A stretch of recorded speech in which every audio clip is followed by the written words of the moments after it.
if you concentrate solely on your career, you can get a long way in your career. And I would say that that's a strategy that a minority of men preferentially do. That's all they do. They work like 70, 80 hours a week. They go flat out on their career. They're staking everything on the small probability of exceptional status in a narrow domain. But it's hard on them. They don't have a life. It's very difficult for them to have a family. They don't know how to take any leisure activity. Like, they get very one-dimensional. Now, it may be that that unidimensionality is the price you have to pay to be exceptional at one thing, right? Because if you're going to be something like a genius level mathematician and you want to do that for, or a scientist, say, it's like you're in your lab all the time, you're working 70 hours a week or 80 hours a week, you're smart, you're dedicated, you're unidimensional, and that's how you get to beat all the other people who are doing that. It's the only way. But the problem is you don't get a life. Now, if you love being a scientist and you have that kind of focus of mind, well, first of all, you're a rare person, and second, you're going to pay for it. But fine, more power to you. But it's a risky business to do that. You sacrifice a lot for it. You know, and I would say most often, if you're speaking about having a healthy life, that isn't what you do. You spread yourself out more. So, you know, you have a family, you have some things that you do outside of work that are meaningful to you and useful. You have a network of friends. Well, those 3 things alone, or 4 things alone, are plenty to keep you well oriented. And then if one of those things collapses, you know, everything doesn't go. Now, the price you pay for that is the more you strive to optimize that balance, the less likely you are to be fantastically successful at any single one of them. But you might have a very, you know, if you consider your life as a whole, that might be a winning strategy. One of the things Carl Jung said, I really liked this. He thought that men went after perfection and women went after wholeness. There's something different at the top of the value hierarchy. So perfection would be stake it all on one thing and look for radical success. Not that all men do that, because they don't, but we're talking about extremes, at least with regards to the men that do that. The wholeness idea is more like, well, it's like I want one thing in my life to be 150%, or I want 5 things in my life to be 80%. Well, there's a lot more richness in a life where you have 5 things operating at 80%, but you're not operating at any of them at 150%. So, and I really believe this because I've watched men and women go through their careers now for a long period of time, and one of the things that, there's lots of things that produce this, but one of the things that I've noticed is that mostly women in their 30s bail out of unidimensional careers. They won't do them. They won't put in the 80 hours a week that they would have to put in order to dominate that particular area. And it isn't, the reason that they won't do it is because they decide it's not worth it. And no wonder, because why would that be worth it? You have to ask yourself that. It's like, well, you want to be an outstanding scientist. It's like, okay, really, that's what you want, because that means that's what you do. Because you're competing with other people, you know, they're smart, they're hardworking, and if you want to be at the top, you have to be smarter and work harder than any of them. And working hard means working long hours. I mean, it also means working diligently, but in the final analysis, it's also an additive issue. If I'm smart and hardworking and I can crank out for 70 hours a week, and you do it for 30, it's like, in 2 years, I'm so far ahead of you, you will never, ever catch up. And I think partly, maybe part of the reason too that women are oriented that way more than men, I think there's 2 reasons. One is socioeconomic status does not make women more attractive on the mating market, but it does make men more attractive. And the second is women's time frame is compressed, right? Because guys can always say, well, I'll have kids later, and they can say that till they're like 80. Whereas women, it's like, no way, man, you got to get it together by the time you're, let's say 40, but really probably by 35, but definitely by 40, because otherwise it ain't happening. And that's bloody dreadful.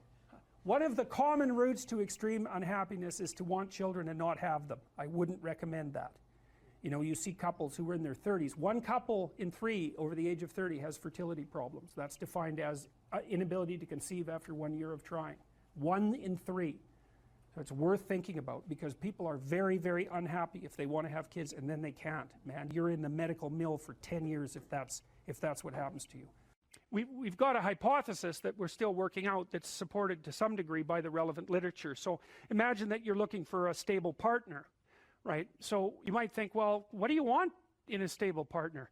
And at least in principle, one of the things you don't want is too much mismatch between you and that person on the 5 fundamental dimensions. So for example, if you're really extroverted and you have a really introverted partner, you're going to engage in continual conflict about how much social activity the two of you should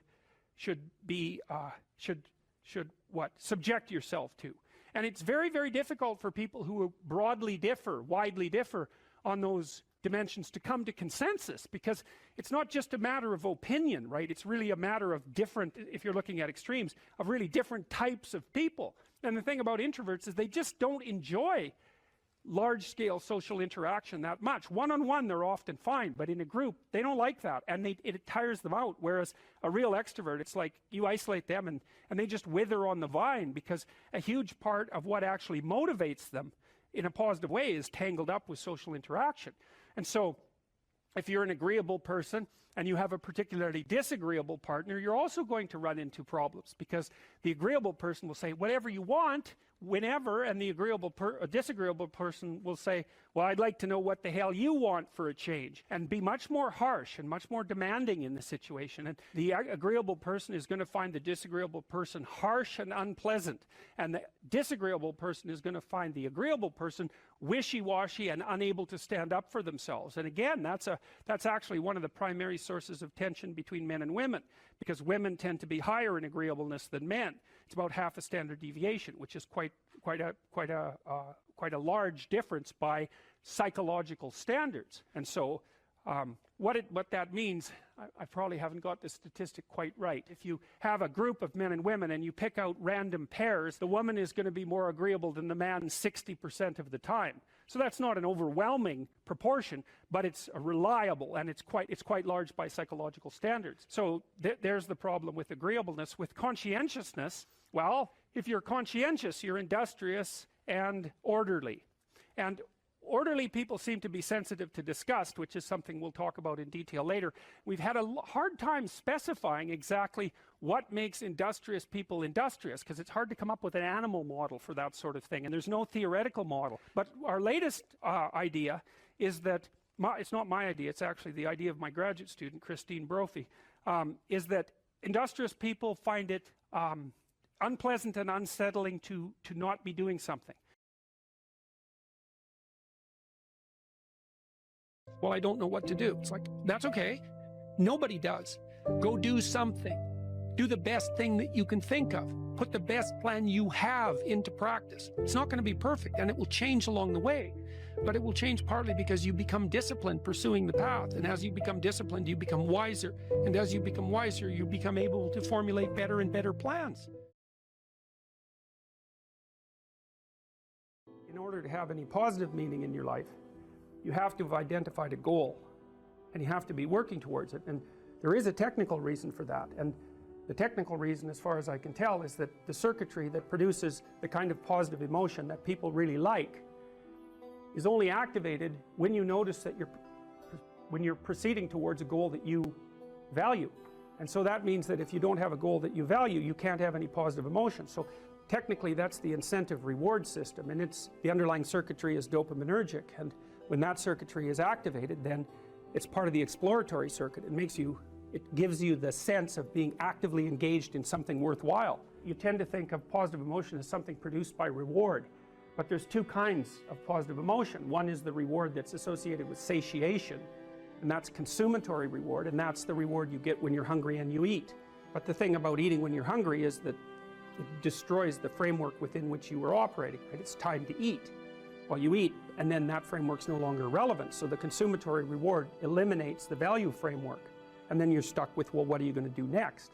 And so the consummatory reward has with it its own problems. But the incentive reward is constantly what keeps you moving forward. And incentive reward, because it's dopaminergic, also is analgesic, literally analgesic. So if you're in pain, you take opiates, and that will cut the pain, but so will psychomotor stimulants like cocaine or amphetamines. And so it's literally the case that if you're engaged in something that's engaging and you're working towards a goal, that you're going to feel less pain. And you can see this happening with athletes who, they'll break their thumb or something, or maybe sometimes even their ankle, and they'll keep playing the game. Of course, afterwards they're suffering like mad, but the fact that they're so filled with goal-directed enthusiasm means that, well, the pain systems are in some sense shut off. So that's an interesting thing, because what it suggests, then you could imagine, I might say, well, how happy are you that you've made a certain amount of progress? And if you think about it, what you'd say is, well, it depends on how much progress and in relationship to what. So hypothetically, you're going to be happier if you've made quite a bit of progress towards a really important goal. And then you have to think through what it means for a goal to be really important, because that's not obvious. Now, you could say, you're in this class and you're listening to some information, and maybe there's two reasons for that. You might find the information interesting per se, but let's forget about that for a minute. You need to listen to the information so that you can do well on the assignments, so that you can do well in the class. You need to do well in your classes so that you can finish up your degree. You need to finish up your degree so that you can find your place in the world. You need to do that so that you're financially stable and maybe you can start a family and have a life, and that's all part of being a good person, something like that. And so that's a hierarchy of goals, and you might say that being a good person would be the thing, however vaguely thought through, that's at the top of that hierarchy. And then when you're doing things that serve that ultimate purpose, then you're going to find those more meaningful, and that meaning is actually produced as a consequence of the engagement of this exploratory circuit that's nested right down in your hypothalamus. It's really, really old. It's as old as thirst, and it's as old as hunger. It's really an old system. And so you want to have that thing activated.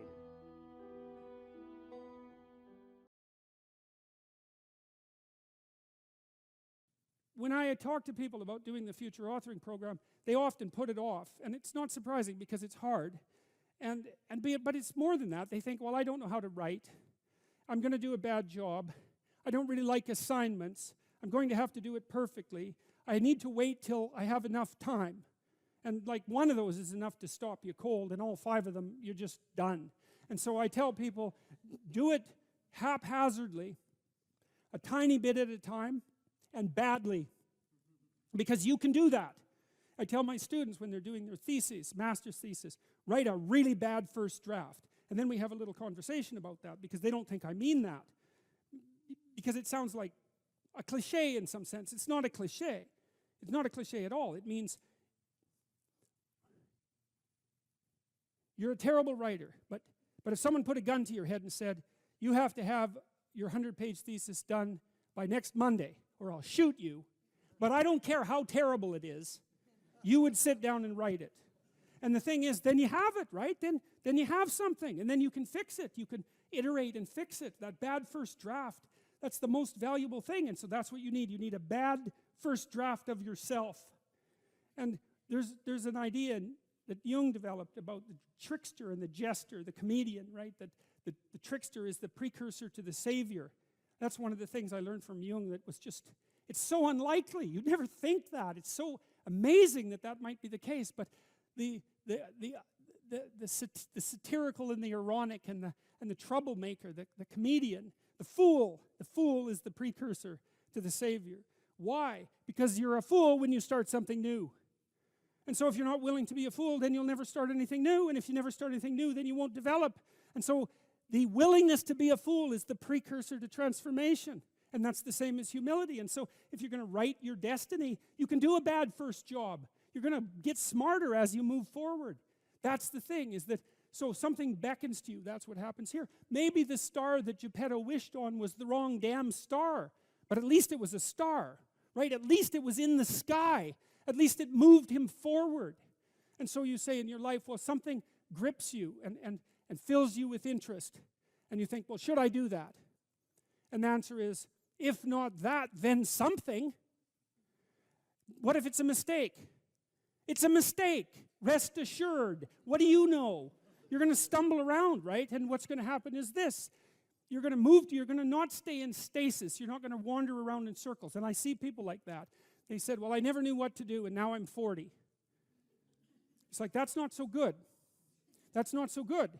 And you might say, well, and there is a literature, too, that suggests that people are a lot more unhappy when they look back on their lives about the things they didn't do than they are about the mistakes they made while they were doing things.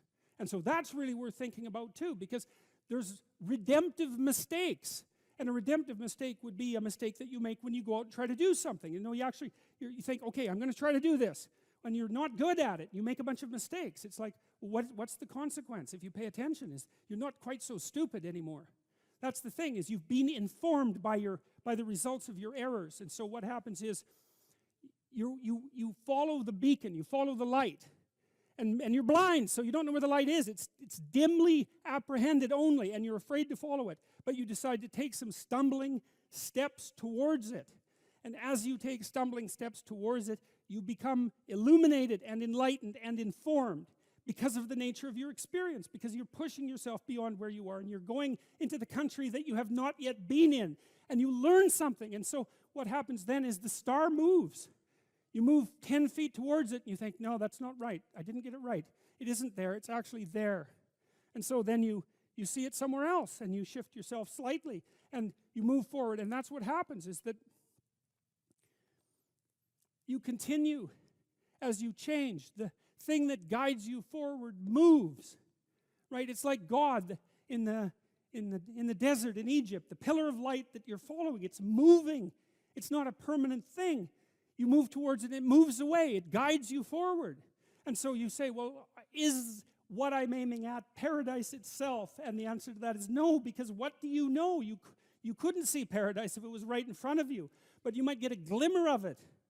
And so you move towards it, and you grow. And then the next time you open your eyes, you see a little bit more clearly. And that's what happens, is that just happens over and over, right? It keeps moving. And so you move like this. But the thing that's so cool is that all those zigs and zags, you say, and each of those zags and zigs is a catastrophe. I hit a wall, my God, and then I had to die a little bit, and I barely got back up. It's a phoenix transformation at each turn, and it's painful. But the thing is that even though you've traveled 20 miles, let's say, on that road, and you've only moved 3 miles forward, you've moved 3 miles forward instead of falling backwards, because that's the thing too, is that if you stand still, you fall backwards. You cannot stand still, because the world moves away from you if you stand still. And there's no stasis, there's only backwards. And so if you're not moving forwards, then you're moving backwards. And that's more of the underlying truth of the Matthew principle. To those who have everything, more will be given. From those who have nothing, everything will be taken. It's a warning. Do not stay in one place. Well, as you zig and zag, maybe the cataclysm of each transformation starts to lessen. There's not so much of you that has to die with every mistake. And maybe you end up oriented at least reasonably properly. And if you were sensible, that would have been your trip. But it wasn't, right? It's that. And perhaps it's a lot worse than that. Perhaps there's no shortage of backtracking. But it doesn't matter, because as you stumble forward, you illuminate and inform yourself. And perhaps that's partly because the world is made of information. And if you encounter it and tangle with it, then it informs you. And then you become informed. And then you're information. And then you're ready.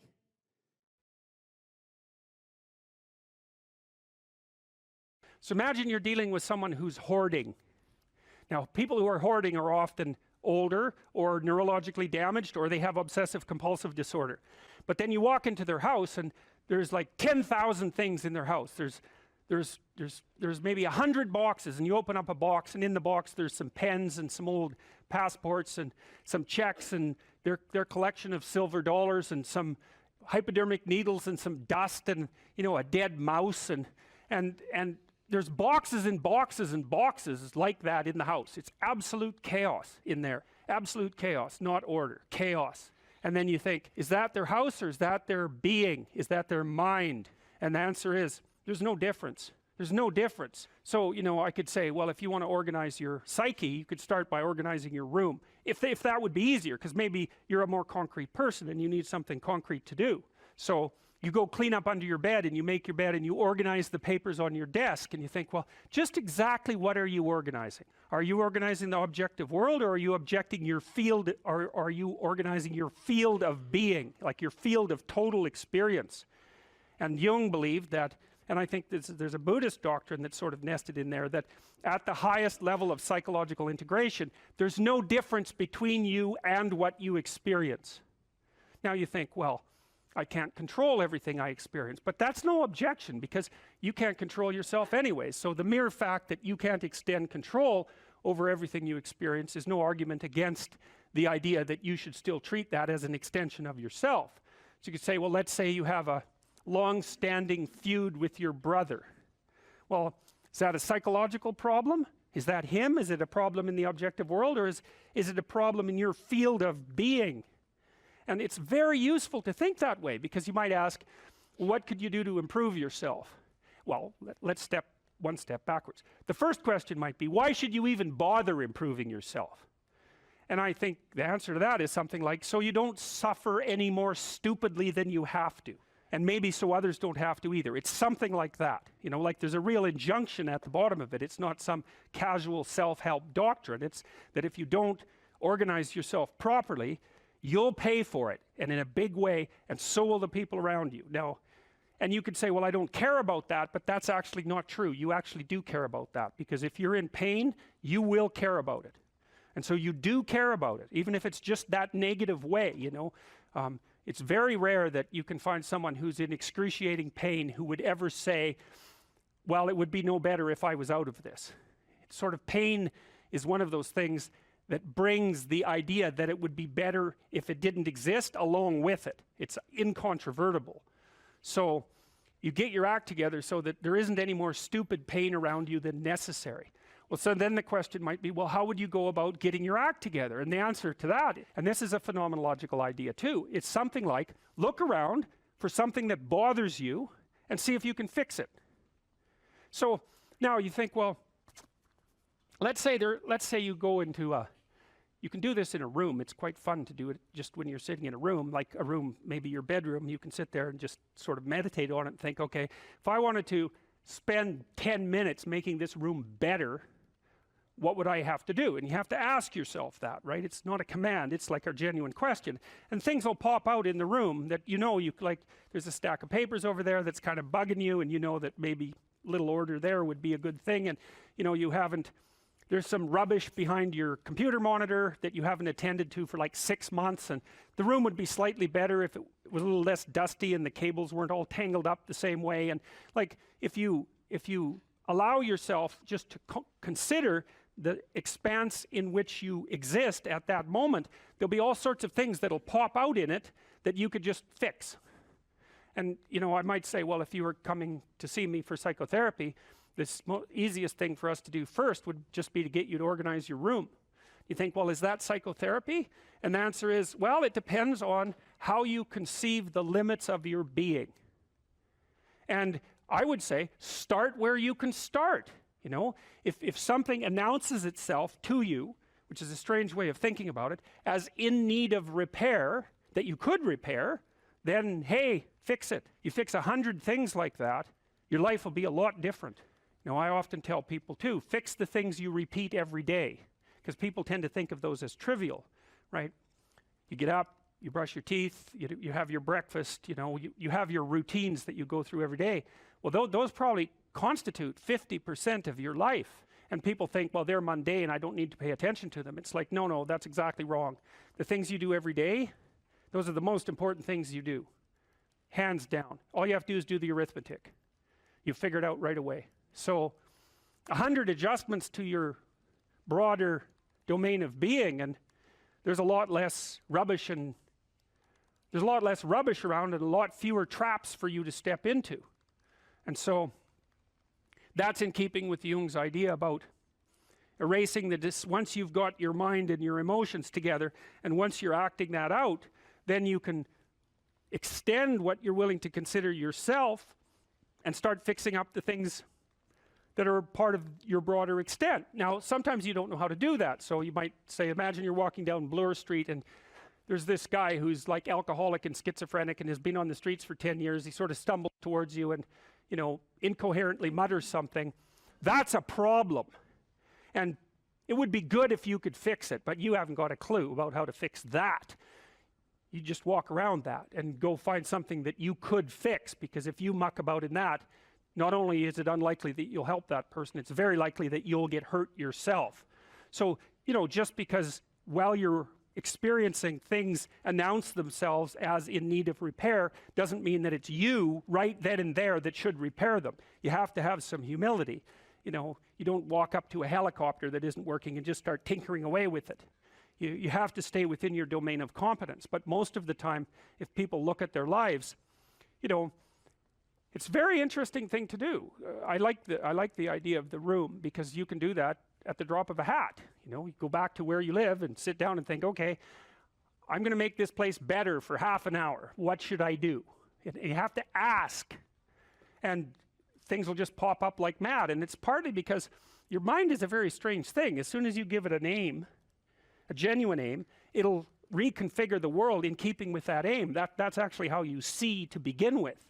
And so if you set it a task, especially, you have to be genuine about it, which is why you have to bring your thoughts and emotions together, and then you have to get them in your body so you're acting consistently. You have to be genuine about the aim, but once you aim, the world will reconfigure itself around that aim, which is very strange. And it's technically true. You know, the best example of that, you have all seen this video where you watch the basketballs being tossed back and forth between members of the white team versus the black team, and while you're doing that, a gorilla walks up into the middle of the video and you don't see it. It's like, you know, if you thought about that experiment for about 5 years, that would be about the right amount of time to spend thinking about it. Because what it shows you is that you see what you aim at. And that, man, if you can get one thing through your head as a consequence of even being in university, that would be a good one. You see what you aim at. And so, because one inference you might draw from that is, be careful what you aim at. Right?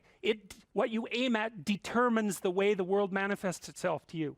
And so if the world is manifesting itself in a very negative way, one thing to ask is, are you aiming at the right thing? Now, you know, I'm not trying to reduce everybody's problems to an improper aim. People get cut off at the knees for all sorts of reasons. You know, they get sick, they have accidents. There's a random element to being, that's for sure. And so you don't want to take anything, even that particular phrase, too far. You want to bind it with the fact that random things do happen to people, but it's still a great thing to ask. Okay, so Rogers was a phenomenologist, and he was interested in, he didn't start his philosophy from the perspective of subject versus object, or from the idea of psyche, like sort of inside you, your mind with its layers. That's not how he looked at it. And so let's go through, well, I'll introduce you to Rogers. I think and then we'll talk about it more next time. I'm going to start, though, with something that I learned from him that I think was of crucial importance. And so we'll set the stage for the further discussion with this. And I'm going to read it to you. Assuming a minimal mutual willingness to be in contact and to receive communications, we may say that the greater the communicated congruence of experience, awareness, and behavior on the part of one individual, the more the ensuing relationship will involve a tendency towards reciprocal communication with the same qualities, mutually accurate understanding of the communications, improved psychological adjustment and functioning in both parties, and mutual satisfaction in the relationship. It's quite a mouthful. What does it mean? Assuming a minimal mutual willingness to be in contact and to receive communications. Okay, we're having a conversation. I'm deciding I'm going to listen to you. Right? That's different than how people generally communicate, because usually when they communicate, they're doing something like, okay, we're going to have a conversation and I'm going to tell you why I'm right and I'll win if you agree. Or maybe you're having a conversation where, I don't know what you're trying to do. Maybe you're trying to impress the person you're talking to. So you're not listening to them at all. You're just thinking about what you're going to say next. Okay, so that's not this. This is, you might have something to tell me. And so I'm going to listen on the off chance that you'll tell me something that would really be useful for me to know. And so you could think about it as an extension of the Piagetian you know, Piaget talked about the fundamentally important element of knowledge being to describe how knowledge is sought, the process by which knowledge is generated. Well, if you agree with me and I find that out, I know nothing more than I knew before. I just know what I knew before. And maybe I'm happy about that because, you know, it didn't get challenged. But I'm no smarter than I was before. But maybe you're different than me, and so while I'm listening to you, you'll tell me something I don't like. Maybe it's something I find contemptible or difficult, whatever. Maybe you'll tell me something I don't know, and then I won't be quite as stupid. And then maybe I won't run painfully into quite as many things. And that's a really useful thing to know, especially if you live with someone and you're trying to make long-term peace with them, is they're not the same as you. And their way they look at the world and the facts that they pull out of the world aren't the same as your facts. And even though you're going to be overwhelmed with the proclivity to demonstrate that you're right, it is the case that two brains are better than one. And so maybe 9 of the 10 things they tell you are dispensable, or maybe even 49 out of 50, but one thing, all you need to get out of the damn conversation is one thing you don't know. And one of the things that's very cool about a good psychotherapeutic session is that the whole conversation is like that. All you're doing is trying to express the truth of the situation as clearly as possible. That's it. And so now Roger's proposition, and I'll tell you why he derived it, was that if you have a conversation like that with someone, it will make both of you better. It'll make both of you psychologically healthier. So there's an implicit presupposition that the exchange of truth is curative. Well, that's a very cool idea. I mean, it's a very deep idea. I think it's the most profound idea. It's the idea upon which Western civilization, although not only Western civilization, is actually predicated. The idea that truth produces health. But for Rogers, that was the entire purpose of the Psychotherapeutic Alliance. You come to see me because you want to be better. You don't even know what that means necessarily, neither do I. We're going to figure that out together. But you come and you say, look, things are not acceptable to me, and maybe there's something I could do about that. So that's the minimal precondition to engage in therapy. Something's wrong, you're willing to talk about it truthfully, and you want it to be better. Without that, the therapeutic relationship does not get off the ground. And so then you might ask, well, what relationships are therapeutic? And the answer to that would be, if you have a real relationship, it's therapeutic. If it isn't, what you have is not a relationship. God only knows what you have. You're a slave, they're a tyrant, you know, you're both butting heads with one another. It's a primate dominance hierarchy dispute. Oh, I don't know, you're like two cats in a barrel, or two people with their hands around each other's throats. But what you have is not a relationship. So, all right. We may say that the greater the communicated congruence of experience, awareness, and behavior on the part of one individual, that's a reference to the same idea that I was describing with regards to Jung. So let's say you come and talk to me and you want things to go well. Well, I'm going to have to more or less be one thing, because if I'm all over the place, you can't trust any continuity in what I say. There's no reason for you to believe that I'm capable of actually telling you, I'm capable of expressing anything that's true. So the truth is something that emerges as a consequence of getting yourself lined up and beating all the, what would you call, all the impurities out of your soul. Or how starting to clean up the room changed their life. That's quite fun, because it's something I always tell people to do instead of going out and protesting. Jesus, I just can't stand that. Cleaning up the room? Yeah.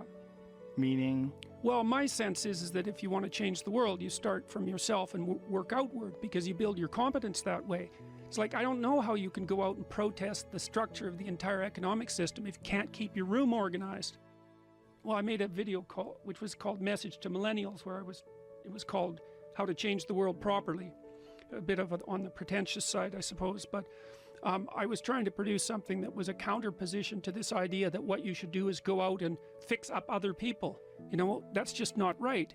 And there's a New Testament line about that, something about, you know, not worrying too much about the log in your neighbor's eye, or about the speck in your neighbor's eye when you have a log in your eye. What would the world be like if people stopped avoiding the things they knew they should do? You know, because the question is, how much are we contributing to the fact that life is an existential catastrophe and a tragedy? How much is our own corruption contributing to that? That's a really worthwhile question. The things you leave undone because you're angry, you're resentful, you're lazy, you have inertia. Well, you consult your conscience and it says, well, you know, that place over there could use a little work. It's the same as working on yourself, and so you clean that up because you can, and then things are a little clearer around you, and you're a little better off because you've practiced a bit, and so you're a little stronger, and then something else manifests itself and says, well, maybe you could like take a crack at fixing me up too. So you decide to do that, and then that gets a little bit more pristine. You know, and soon, and it's humble because you're not exceeding your domain of competence. You know, it's like, don't be fixing up the economy, 18-year-olds. You don't know anything about the economy. It's a massive, complex machine beyond anyone's understanding, and you mess with it at your peril. So, and can you even clean up your own room? No. Well, you should think about that. You should think about that.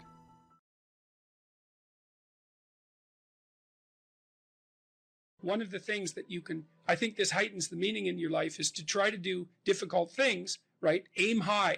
Don't aim so damn high you can't manage it, and make sure you break down your aims into reasonably attainable sub-goals, but you want to aim high, and then you want to see how hyper-efficient you can get. That's a great thing to do in your early 20s, is to see, okay, like, discipline yourself. You think, okay, how much work can I do if I load myself right to the maximum? How far can I work? How hard can I work until I exhaust myself? And then you back off, obviously, because the optimal amount of working, productive engagement, let's say, is that which is sustainable across decades. So you have to learn that, but you don't learn that without stretching yourself to your limits to begin with. And, you know, if your life isn't everything it could be, and if you're suffering from an excess of meaninglessness, well, it means you're not oriented in the world of chaos and order properly. It's like you could learn to discipline yourself. Look, figure out what it is that you need to do and that you want to do, and then see how efficient you can get. Because one of the things that's quite fun is to figure out, if you have a task, I always tell my graduate students this if they're doing an experiment too. If you have a task that you have to do, it's really interesting to spend a few minutes, sometimes hours, depending on how long the task is. See if you can figure out how to do it from 5 to 10 times faster. It means you'll have to rearrange the way you think about it, but you can often do it. And that's how extremely productive people get so hyper efficient.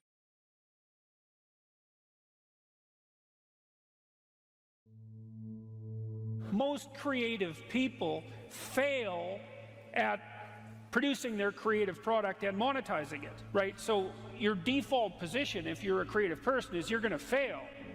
And that's because it's hard to come up with something new, and it's hard to present it to the market at the right time, and it's hard to market it. Like, those things are really, really difficult. And so what successful entrepreneurs do is they just keep doing it over and over and over and over and over and over and over. And eventually, if they're fortunate, one of their ideas happens to hit the right place at the right time. And so that's also Darwinian in some sense. You know, you're creating all these little enterprises that are sort of alive. They're run by people, after all, and even if your idea is good, that doesn't mean it will be successful. There's so many things that have to be taken into account. So this is partly why persistence, and that's part of conscientiousness, is so useful. It's like, you know, what do they say? If at first you fail, then try again. And that would probably mean try something different rather than the same thing. But persistence is helpful because it enables you to run many, many experiments. And you need to know that the baseline is failure. You know, it's important because otherwise you'll blame that on yourself. You know, and some of that's useful because there's probably some things that you could improve about yourself. But it's very difficult to go from 0 to 1, you know. If you're starting out as a salesperson, for example, the hardest sale is the first customer. And then, you know, they get easier with each additional customer. You got to know that there are differences in intelligence. It's really important. If you go into a job and you're not smart enough for that job, you're going to have one bloody miserable time. And you're going to make life wretched for the people around you because you won't be able to handle the position. But what you really want to do, as far as I can tell, if you want to maximize your chances for both success and let's say well-being, is you want to find a strata of occupation in which you would have an intelligence that would put you in the upper quartile. That's perfect. Then you're a big fish in a small pond. And you don't want to be the stupidest guy in the room. It's a bloody rough place to be. So, and you probably don't want to be the smartest guy in the room either, because what that probably means is you should be in a different room. If you want to be the best at what you're doing, bar none, then having an IQ of above 145 is a necessity, and maybe you're pushing 160 in some situations, and maybe that's making you one person in 10,000 or even one person in 100,000. And then also, to really be good at it, you probably have to be reasonably stress tolerant and also somewhat conscientious. There's nothing you can possibly do to become more deadly than to improve your facility with language. And the way you do that is by reading, especially great things, and by writing, and by thinking, and by speaking, for that matter. But how could that not be viewed as absolutely central to what education is about? You want to be inarticulate and stumble over everything that you try to think and communicate? Yeah. How are you going to get anywhere? You don't even know who you are under those circumstances. You're this massive feeling that's expressing itself, you know, maybe in violence because you can't find the words. And you stumble around and bump into things, and you're clunky and dull, and you're not witty. You don't sparkle. It's from the uphill climb that we derive our value, and I mean this technically. So almost all the positive emotion we feel, especially the emotion that fills us with enthusiasm, and that's experienced in relationship to a goal. And so in some sense, you want a goal that you can never attain. So you can always move closer to the goal that recedes as you move towards it. You think, well, that's frustrating. It's like Sisyphus pushing the rock uphill. But it's not, because as you pursue that goal, you put yourself together and your life does get better and richer and more abundant. And that's why the highest levels of virtue and goal are in some sense transcendent.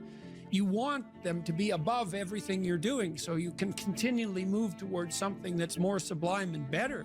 That's what you are. You're here to live, not to sleep. And the problem with the vision of Mai Tais on the beach is that, well, first of all, that's a vision of drug-induced unconsciousness. Second, it's only going to work for about a week. Third, you're going to be a laughingstock in a month, and depressed and aimless and goalless. You want a horizon of ever expanding possibility. And so it does happen to people because they've staked their soul on the attainment of an instrumental goal. And it can be a pretty high order goal, but then you think, now I'm there, now what? Well, the answer can't be, well, I'm going to live in the lap of luxury and never have to leave what do you want to be, a giant infant with a gold bottle? You never have to do anything but lay in your back and suck? It's like, you see the problem with that as a conceptualization. It's no, you want to be like an active warrior moving uphill with your sword in hand. And that's dynamic, that's exciting. One of the rules, I think it's rule 4, is compare yourself to who you were yesterday and not to who someone else is today. And see, that's a game you can win. The possibility that you can make yourself slightly better on a continual basis is, I think that's something that's accessible to everyone. I think that's equivalent to leading a virtuous life. And there is something to be said for virtue and truth, you know, and that is one thing. Another thing that I've noticed about people who've been phenomenally successful is that they really do everything they can to live a truthful life. And you can get a bloody long ways by being honest. Lay a disciplinary structure on yourself, get the chaos in check, and then you can move towards a state that's freer. It's discipline first. Like, look, if you're going to become a concert pianist, there's going to be several thousand hours of extraordinarily disciplined practice. That's the imposition of order on your potential, let's say. But what comes out of that is a much grander freedom. And so virtually every freedom that you have in life that's true freedom is purchased at the price of discipline. But it's not some casual self-help doctrine. It's that if you don't organize yourself properly, you'll pay for it, and in a big way, and so will the people around you. And I would say, start where you can start. You know, if something announces itself to you as in need of repair, that you could repair, then hey, fix it. You fix 100 things like that, your life will be a lot different. Now, I often tell people too, fix the things you repeat every day, because people tend to think of those as trivial. You get up, you brush your teeth, you have your breakfast, you have your routines that you go through every day. Well, those probably constitute 50% of your life. And people think, well, they're mundane, I don't need to pay attention to them. It's like, no, that's exactly wrong. The things you do every day, those are the most important things you do, hands down. People are afraid of the truth because often if you reveal it, it causes conflict in the moment. Telling the truth is definitely an adventure. Seeking for sure, but also telling. Another way of going about it is to just say what you think and see what happens. That's an adventure, because you don't know what the outcome is going to be. So look, there's this old idea that it's necessary to have faith in the truth.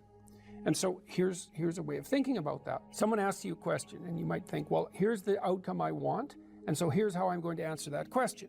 So that's one way of approaching it. But another way of approaching it is, you ask me a question, I'm going to think about the answer, and I'm just going to tell you what I think. And it doesn't matter what the outcome is, because I'm willing to see what the outcome will be, predicated on the idea that there isn't a better outcome than the one that truth produces. Even if it's harsh and terrible in the short term, and sometimes it is, it's like there isn't a better way of doing it. Now, you might say, well, how do you know that? And the answer is, well, I don't know that. That's why it's an article of faith, because I believe, and I believe this deeply, the being that you produce as a consequence of telling the truth is good, by definition, even though it's harsh and often uncomfortable, because you get in trouble. One of the things that I've really learned recently, or learned to articulate better, is that there's a very tight relationship between aspiration and responsibility. The first question might be, do you need to aspire to something?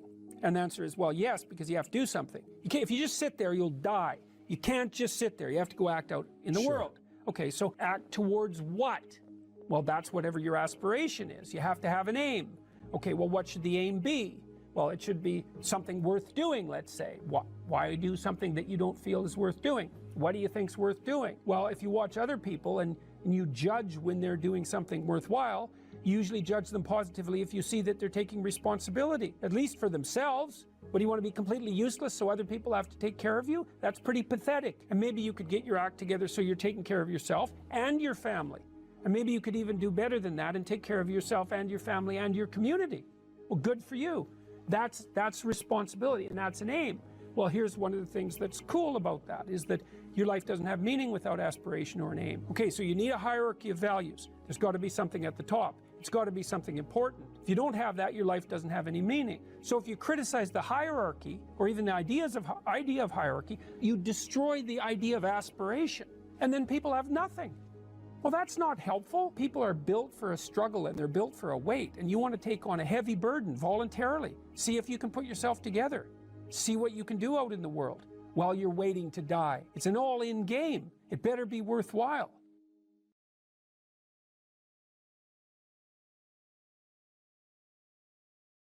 Agreeableness is a very difficult personality dimension to understand, I think, partly because it's difficult to dissociate from neuroticism and as well from extroversion. Because agreeable people like you, and so that kind of sounds like extroversion, and disagreeable people sound like they're hard to get along with, and they sort of are, but people who are high in neuroticism are hard to get along with too, and they tend to be volatile and irritable. And so most of the time, if you're engaged in a contentious issue with someone and emotions flare, it usually has more to do with trait neuroticism than with disagreeableness per se. So what I'm going to do is try to describe to you what the agreeable trait is on both of its dimensions, and also to lay out the pros and cons of existence on that normal distribution, trait normal distribution, at more or less every point. Because I think, the way I look at it anyways, is that of all the traits, agreeableness is the one that seems to come with the most marked positive and negative aspects, features, let's say, so we don't confuse it with aspects, the most positive and negative features at each point on the distribution. It's a very complex, seems to be a very, very complex dimension. So I'll read you some of the questions from the Big Five aspect scale, and that'll give you kind of an initial rule of thumb estimate about whether or not you're agreeable or disagreeable. And so here are some of the questions. Imagine that you're answering these for yourself on a scale from 1 to 5, strongly disagree to strongly agree. So the first question is, am not interested in other people's problems.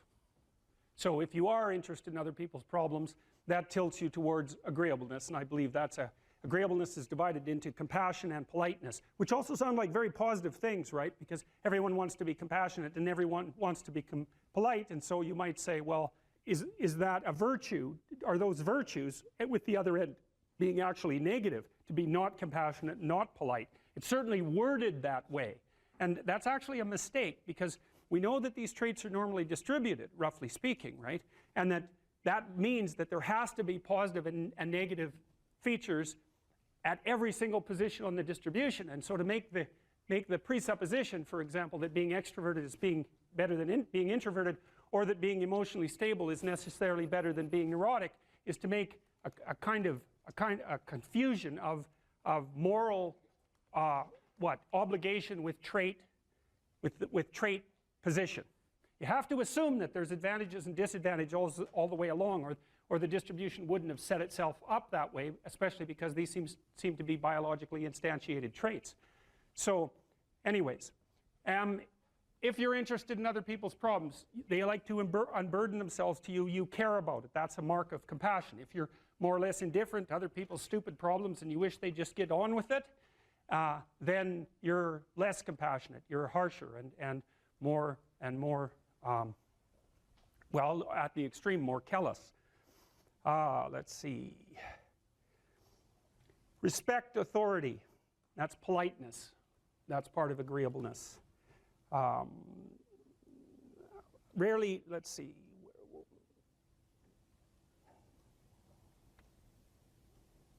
Feel others' emotions. Compassion. Inquire about others' well-being. Compassion.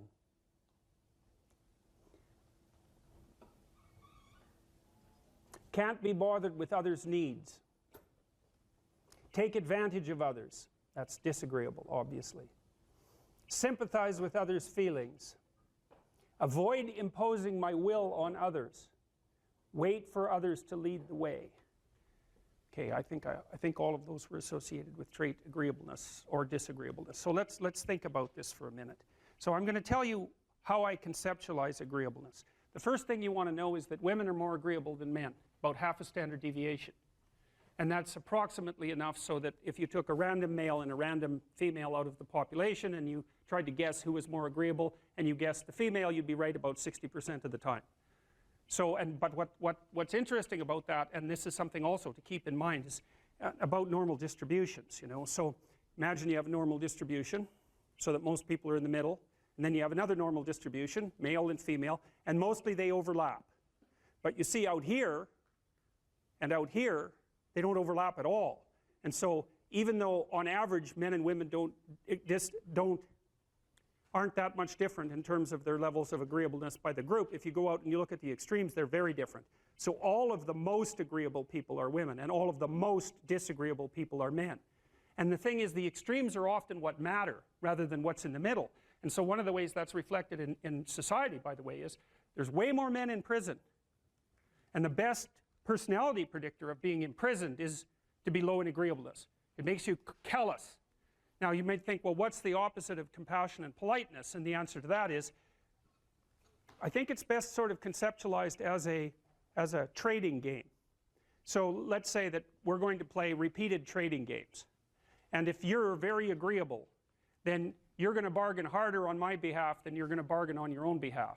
Whereas if you're very disagreeable, you're going to do the reverse. You're going to think, I'm in this trading game for me, and you're going to take care of your own interests. Where an agreeable person is going to say, no, at best this is, at worst this has to be 50-50, but I'd like to help you every way I can.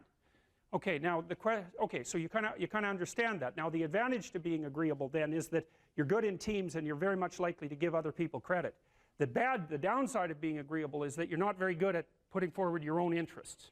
And so one of the things that predicts salary across time, for example, is agreeableness, and it predicts it negatively. And so it's part of the reason why women get paid less than men. And this is something for the women in the class to really listen to. Because how you get paid across time depends on a very large number of things, right? It depends on your skills and your abilities and your position and your social network and all of that. But the other thing it depends on is whether or not you actually go ask for money. Or maybe that you don't even ask. Because actually you don't ask for money. you tell people that you need to be paid more or something they don't like will happen. And I don't mean as a threat. I mean that you have to be willing, when you're negotiating, to have an alternative. You go talk to your boss who isn't going to give you money, because everyone wants money, right? It's a competitive game. You're going to have to go there and say, look, here's what I do. Here's why it's useful. Here's why you have to give me more money. And this is my opportunities if you don't. And then you're not taking your boss's money anyways, because it's very frequently the case that he's working for a whopping big company. But he needs an excuse to give you money, because everyone's asking for money all the time. And so you have to put your case forward powerfully and disagreeably. Now, you don't want to do it too disagreeably, because then he's going to think that you're a son of a bitch, and maybe he's not going to give you anything, and maybe you'll get fired for being mouthy and all of that. And that certainly happens to people who are too disagreeable. You got to get the balance right. But it's definitely the case. And the other thing that happens to women that's also worth noting, and this is probably because they're higher in negative emotion, is they tend to underestimate their own utility in business settings, right? Because if you're trying to evaluate what you're like, and you're more tilted towards negative emotion, then the things that you do that are wrong are going to stand out more on the foreground than the things that you do that are right. So if you go into a negotiation and you're uncertain already because you have self-doubts, and then you're agreeable in the negotiation, what's going to happen is that you're not going to win as often. And winning in a business setting or in a career development setting means more opportunity for promotion and more revenue generated. Now, the downside of that, of course, is as you climb the business hierarchy is that you also have to take on more responsibility, and that responsibility is sometimes unpleasant as well, especially to people who are agreeable, because you're not necessarily liked if you're in a position of authority, and agreeable people really like to be liked. It's their primary motivator, because they're concerned about the maintenance, I would say, of intimate, positive relationships. That also makes them conflict avoidant. You write in the book, there is no faith and no courage and no sacrifice in doing what is expedient. What do you say to those viewers that don't pursue their dreams and are locked in their careers because they are too afraid to take risks and pursue something meaningful? Well, the first thing I would say is, well, you should be afraid of taking risks and pursuing something meaningful. But you should be more afraid of staying where you are if it's making you miserable. You're paying a price by sitting there being miserable. You might say, well, the devil I know is better than the one I don't. It's like, don't be so sure of that. The clock is ticking. Yeah, and if you're miserable in your job now and you change nothing, in 5 years you'll be much more miserable and you'll be a lot older. But isn't it a luxury to pursue what is meaningful? Our viewers have mortgages, they have children, Yeah. they have payments and loans. It's a luxury to pursue because we lack the resources. Well, I don't remember now, I'm not talking about what makes you happy. It's a luxury to pursue what makes you happy. It's a moral obligation to pursue what you find meaningful. And that doesn't mean it's easy. It might require sacrifice. If you need to change your job too, let's say you have a family and children and a mortgage, you have responsibilities. You've already picked up those responsibilities. You don't just get to walk away scot-free and say, well, I don't like my job, I quit. That's no strategy. But what you might have to do is you think, well, this job is killing my soul. All right, so what do I have to do about that? Well, I have to look for another job. Well, no one wants to hire me. It's like, okay, maybe you need to educate yourself more. Maybe you need to update your curriculum vitae, your resume. Maybe you need to overcome your fear of being interviewed. Maybe you need to sharpen your social skills. Like, you have to think about these things strategically. If you're going to switch careers, you have to do it like an intelligent, responsible person. That might take you a couple of years of effort to do properly. We're built for struggle, us human beings. We're built to contend with the world. We're built to contend with reality. You want a challenge, and the best way that you can take on a challenge, because a challenge fortifies you. So you don't want to be secure, you want to be strong. And you get strong by taking on optimal challenges. And so you lay out your destiny in the world, and you take the slings and arrows of fate, and you make yourself stronger while you're doing so. And you might fail, and fortune might do you in, but it's your best bet. And, you know, people have extracted unbelievable successes out of catastrophic failures. And so, and I'm not saying that in a naive way. I know perfectly well what happens to people. You know, you're doing fine in life and then you get cancer, and then 6 months later you're dead. And all the heroism in the world isn't going to save you at that point. But that's not the point. That's not the point. Life is bounded by mortality, but that doesn't mean that you don't get out there and contend, and you develop by contending, and you minimize the net amount of suffering in the world. And that's something, man, that's something to do.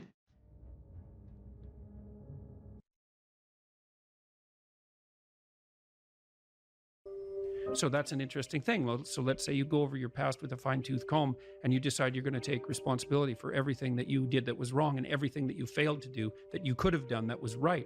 It's like, does that change the world? It's like, depends on how thoroughly you do it. You might say it changes the world like nothing else possibly can. And I think that that's actually right. You have to allow yourself a certain latitude for error. And that's a useful thing to know too. One of the things I tell people when they're trying to develop a vision for their life or an implementable plan is make a bad plan. Like, make the best one you can, but don't get obsessive about it. It's like, make a plan, implement it. You'll figure out when you implement it why it's stupid exactly, and then you can fix it a little bit.